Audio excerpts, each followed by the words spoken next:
Bonjour à tous.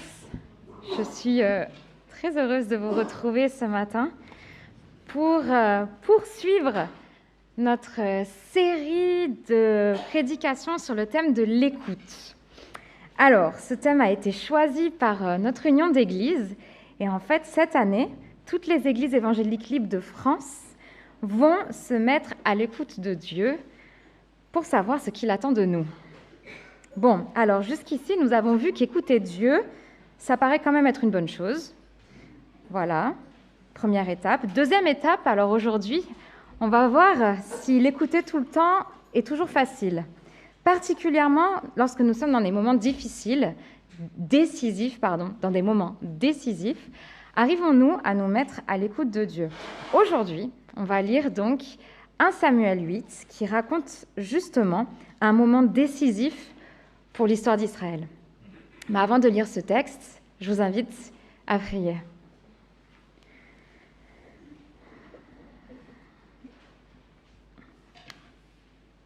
Seigneur, merci pour ta présence au milieu de nous.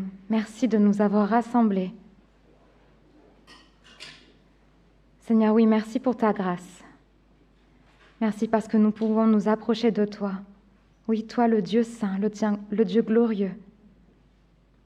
Quelle grâce, Seigneur, tu nous fais de pouvoir nous parler. Alors, Père, nous te prions, ouvre nos oreilles, ouvre notre intelligence, ouvre notre cœur, pour que nous puissions t'entendre, comprendre ce que tu nous dis, et pour que tes paroles puissent transformer nos vies.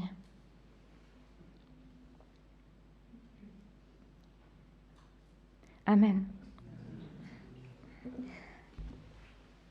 1 Samuel 8. Nous allons lire tout le chapitre. Quand Samuel fut devenu vieux. Alors, jusque-là, on avait vu Samuel dans son enfance. Vous avez vu, on a sauté quelques chapitres. Maintenant, il est déjà vieux. Alors, quand Samuel fut devenu vieux, il plaça ses fils à la tête du peuple d'Israël. Son fils aîné s'appelait Joël et le second Abia. Ils étaient juges à Beersheba pour y rendre la justice. Mais ils ne suivirent pas l'exemple de leur père. Attirés par l'argent, ils acceptaient des cadeaux et prononçaient des jugements injustes. C'est pourquoi les anciens d'Israël se réunirent et se rendirent chez Samuel à Rama. Ils lui dirent : « Samuel, te voilà devenu vieux, et tes fils ne suivent pas ton exemple. Désigne donc un roi pour nous gouverner, comme le font tous les peuples. » Samuel fut très mécontent qu'ils aient demandé un roi, et il se mit à prier le Seigneur. Le Seigneur lui répondit : « Accepte toutes les demandes du peuple. En effet, ce n'est pas toi qu'ils rejettent, c'est moi. Ils ne veulent plus que je sois leur roi. Depuis le jour où je les ai fait sortir d'Égypte jusqu'à aujourd'hui, ils n'ont pas cessé de m'abandonner pour adorer d'autres dieux. Ce qu'ils ont fait avec moi, ils le feront maintenant avec toi aussi. Accepte donc leur demande. Seulement, avertis-les solennellement et indique-leur quels seront les droits du roi qui régnera sur eux. » Samuel rapporta les paroles du Seigneur à ceux qui avaient demandé un roi. « Sachez, leur dit-il, quels seront les droits du roi qui régnera sur vous. Il prendra parmi vous Il prendra parmi vous vos fils des soldats pour conduire ses chars de guerre, pour monter ses chevaux, ou pour courir devant son propre char. Certains auront à commander un régiment ou une compagnie. Il prendra d'autres pour labourer des champs et rentrer ses moissons, ou pour lui fabriquer des armes et des équipements de chars. Il prendra aussi vos filles comme parfumeuses, cuisinières ou boulangères. Il prendra les meilleurs de vos champs, de vos vignes ou de vos plantations d'oliviers, et il les donnera à ses officiers. Il prélèvera sur les produits de vos champs et de vos vignes une taxe de 10%, qu'il donnera à ses fonctionnaires et à ses officiers.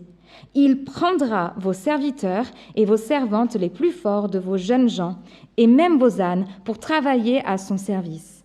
Il prélèvera une bête sur 10 sur vos troupeaux de moutons et de chèvres, et vous, vous serez ses esclaves. Alors vous vous plaindrez au Seigneur à cause du roi que vous aurez choisi, que vous vous serez choisi, mais il ne vous répondra pas. » Le peuple refusa d'écouter les paroles de Samuel et déclarèrent « Tant pis, nous voulons quand même un roi, pour être comme tous les autres peuples. Nous voulons un roi qui rende la justice parmi nous, qui marche à la tête de notre armée et qui combatte avec nous. » Samuel écouta tout ce que disaient les Israélites et le rapporta au Seigneur. Le Seigneur lui répondit « Accepte leur demande, donne-leur un roi. » Après cela, Samuel invita les Israélites à retourner chez eux.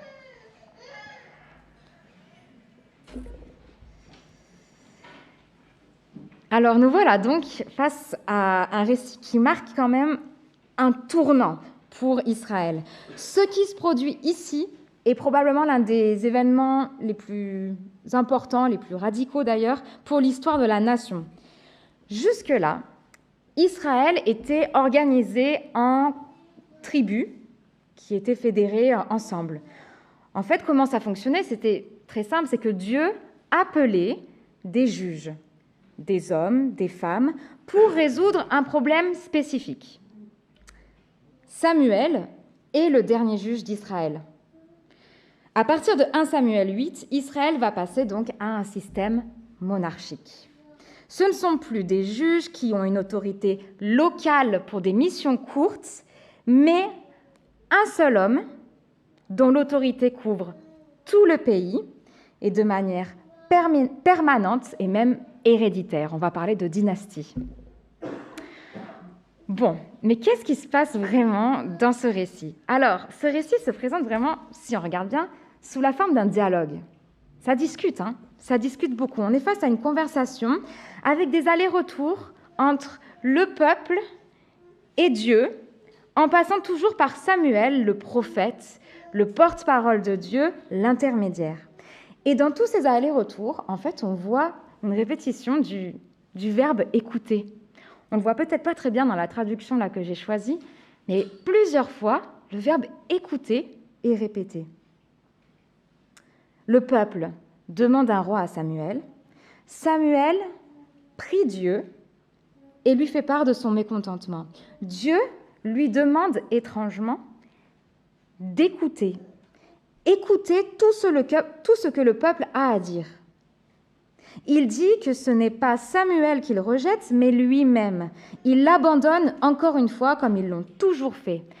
Dieu dit « Écoute-les dans tout ce qu'ils ont à dire et avertis-les des droits du roi qui régnera sur eux. » Alors Samuel rapporte au peuple tout ce que Dieu a dit. Il fait la longue liste et terrifiante liste de tout ce que le roi pourra exiger d'eux.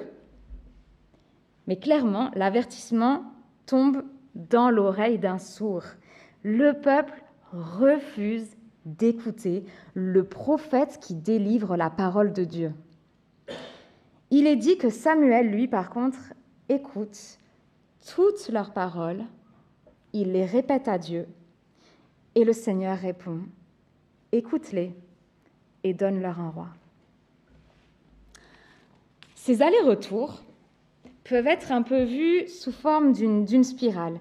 Il y a une progression, en fait, dans l'écoute de ces personnages, qui est en fait plus ou moins positive. Quand on regarde Samuel, au début, il semble écouter le peuple, mais d'une oreille. Et d'ailleurs, il exprime très rapidement son mécontentement. La deuxième fois, par contre, Dieu lui demande d'écouter et d'écouter toutes les paroles du peuple. Et Samuel fait preuve, la deuxième fois, là, d'une patience exemplaire. Il écoute tout ça alors que ça l'agace d'entendre ces bêtises.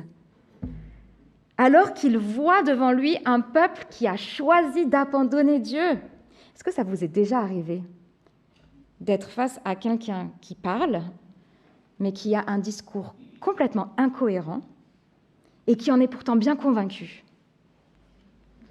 Samuel ne les coupe pas.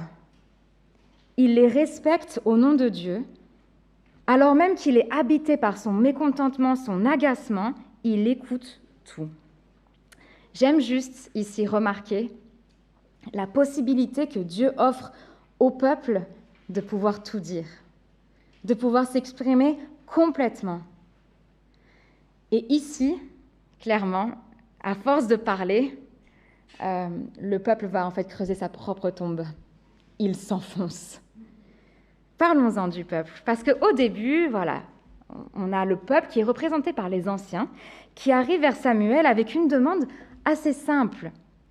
Samuel, tu es vieux et tes fils ne suivent pas ton exemple. Désigne donc un roi pour nous gouverner, comme le font tous les peuples. Alors, cette première demande, je me suis demandé, est-ce qu'elle est légitime? Peut-être que vous vous le demandez maintenant aussi. Peut-être pas, c'est pas grave, on va quand même en parler. Alors, on peut se demander, est-ce que c'est légitime de demander un roi? Est-ce qu'ils avaient le droit de demander un roi? Eh bien, figurez-vous que oui, en fait. Moi-même, j'étais un peu étonnée, j'ai cherché. Mais apparemment, les textes de la loi et même le livre des juges ouvraient déjà cette possibilité et nous préparaient à ce qu'un jour un roi puisse arriver.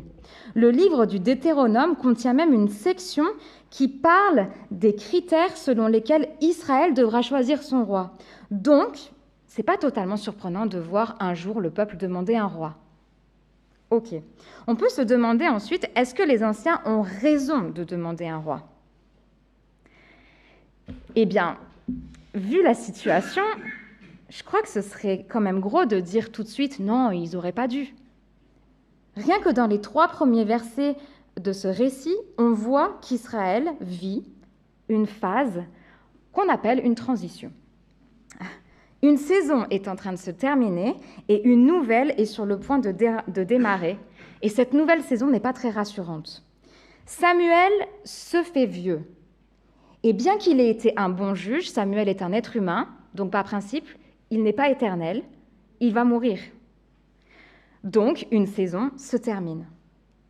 Et on apprend que les fils de Samuel, qui ont été nommés juges par Samuel, ça déjà on peut questionner, mais bon, les fils de Samuel ne suivent pas son exemple. Vous avez vu, on a encore des fils qui ne suivent pas le bon exemple.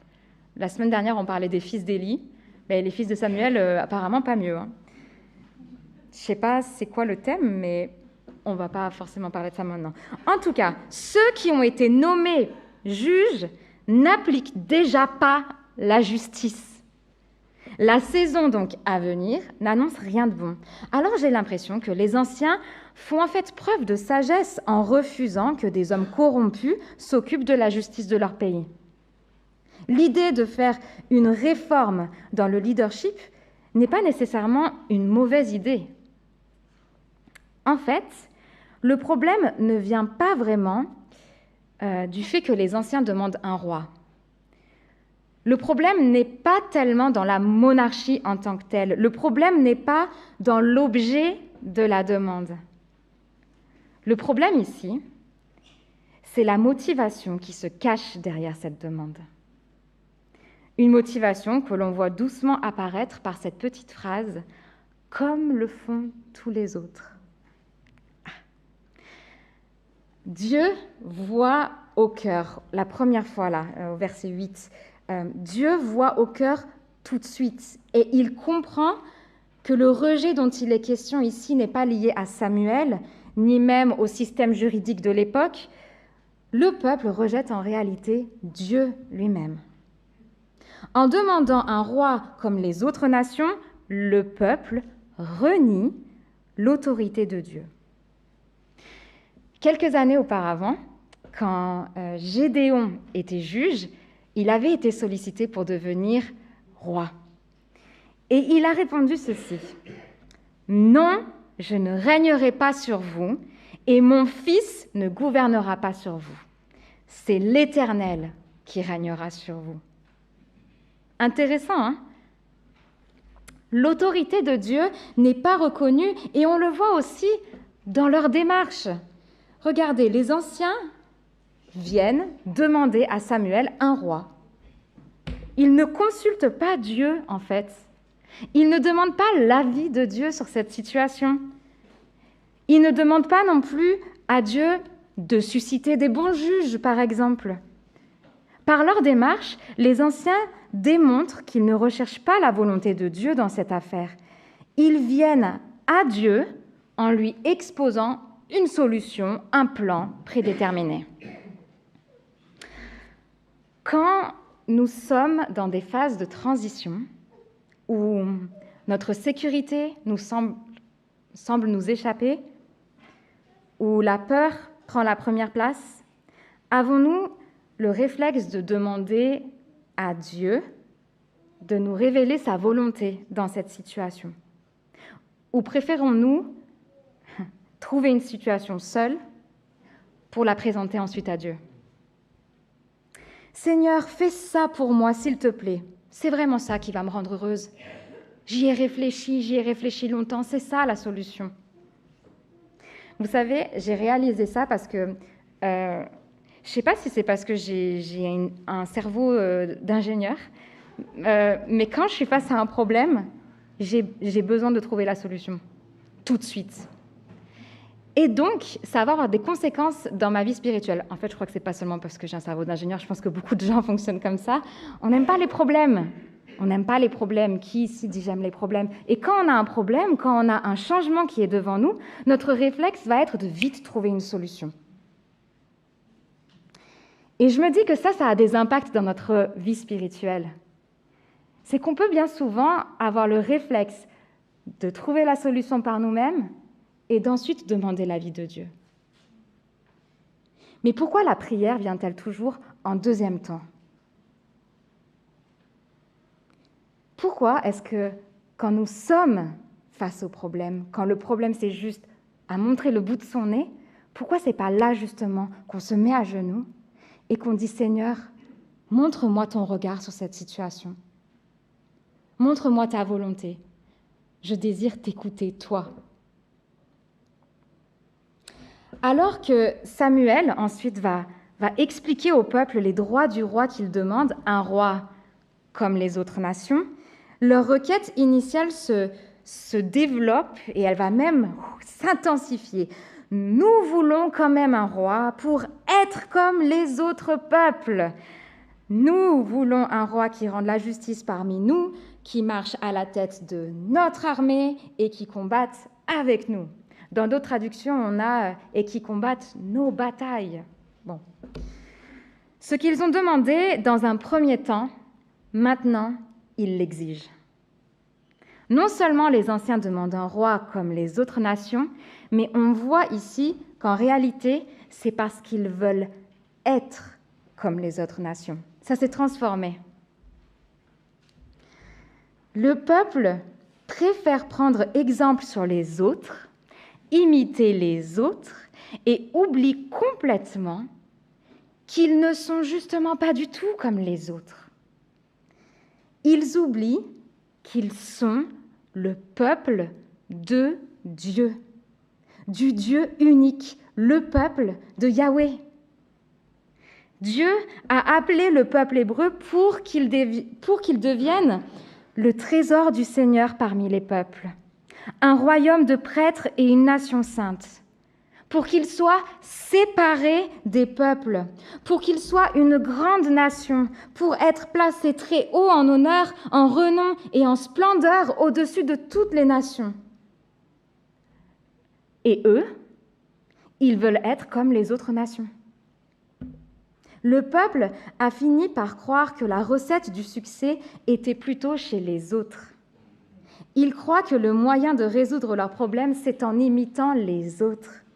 Mais ils ne voient pas que la source de leurs problèmes, c'est justement parce qu'ils rejettent Dieu.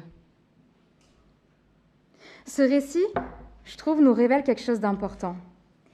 La non-écoute de Dieu peut créer un endurcissement, une forme d'intransigeance qui devient du coup un aveuglement.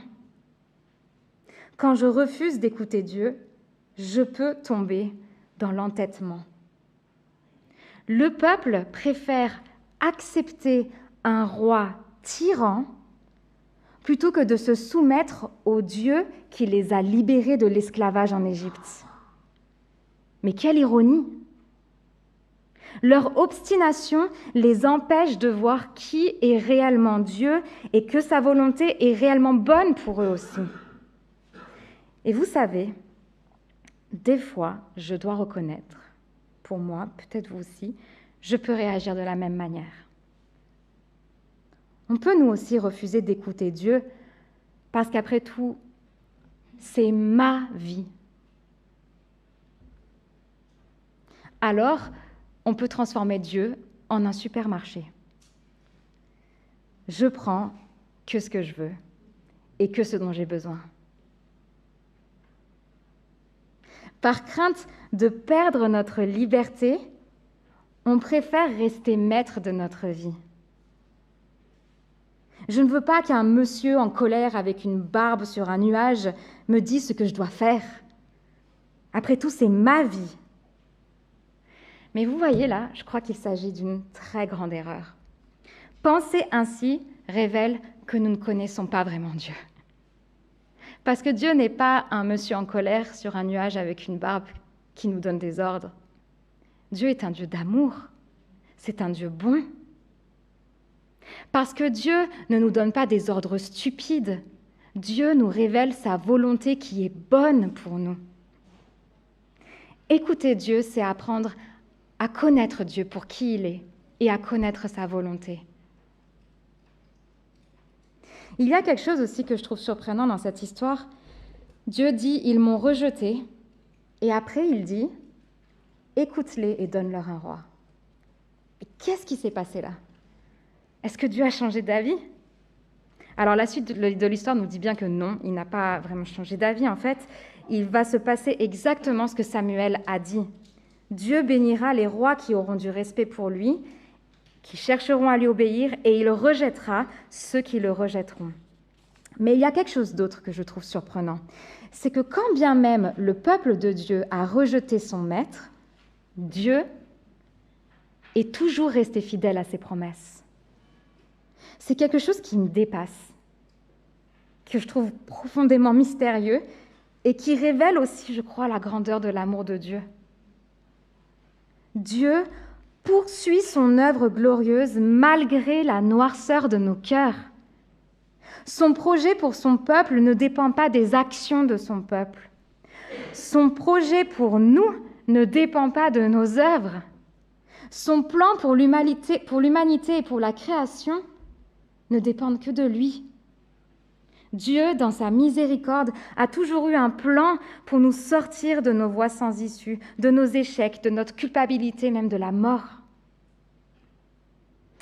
J'ai une bonne nouvelle à vous annoncer. Alors qu'on s'était engouffré dans un chemin sans issue, un chemin qui nous menait à notre perte, Dieu est venu jusqu'à nous. Dieu est venu jusqu'à toi. Il a envoyé son Fils unique pour nous rejoindre sur notre chemin. Jésus n'a pas seulement marché à nos côtés, il a subi à notre place la conséquence de nos choix idiots. Jésus est allé jusqu'au bout pour nous, pour porter à notre place la mort qu'on méritait. Jésus est mort, et bien plus que cela, il est ressuscité. Et en ressuscitant, Jésus a ouvert une autre voie, un autre chemin, qui ne mène plus à la mort, mais à la vie. Jésus nous donne la vie éternelle. Avant d'être condamné à mort, Jésus a subi une série de procès, et quand il s'est retrouvé face au gouverneur romain, Pilate, celui-ci lui a demandé « Es-tu le roi des Juifs ?» Et Jésus a répondu « Ma royauté n'est pas de ce monde. Moi, je suis né et je suis venu dans le monde pour rendre témoignage à la vérité. Quiconque appartient à la vérité, écoute ce que je dis. » Dieu, dans sa miséricorde, a toujours eu un plan pour envoyer un roi véritable qui ne gouvernerait pas comme les rois de ce monde. Et ce roi, c'est Jésus. Là où les autres rois humains prennent, ils prennent, comme l'a averti Samuel, Jésus, lui, a donné et il donne. Là où les autres rois humains asservissent, Jésus libère. Alors qu'Israël cherchait la sécurité dans un roi humain, Jésus, le roi divin, est celui qui offre la véritable sécurité, une sécurité éternelle, en donnant sa vie pour nous sauver du péché et de la mort. Ce matin, nous sommes invités à recentrer notre écoute sur Dieu, à lui faire confiance même dans les moments d'incertitude. Cherchez d'abord le royaume de Dieu et sa justice. Et tout cela, c'est-à-dire tout ce dont vous avez besoin pour vivre, il vous le donnera en plus. Dans un instant, nous allons partager la Sainte Seine et j'aimerais vous inviter à le faire en remettant à Dieu toutes vos peurs et vos insécurités. Confions-nous en lui. Dans nos choix personnels et collectifs, mettons Dieu au centre. Demandons au Seigneur Jésus de purifier nos cœurs pour réorienter nos vies vers une écoute attentive de sa voix.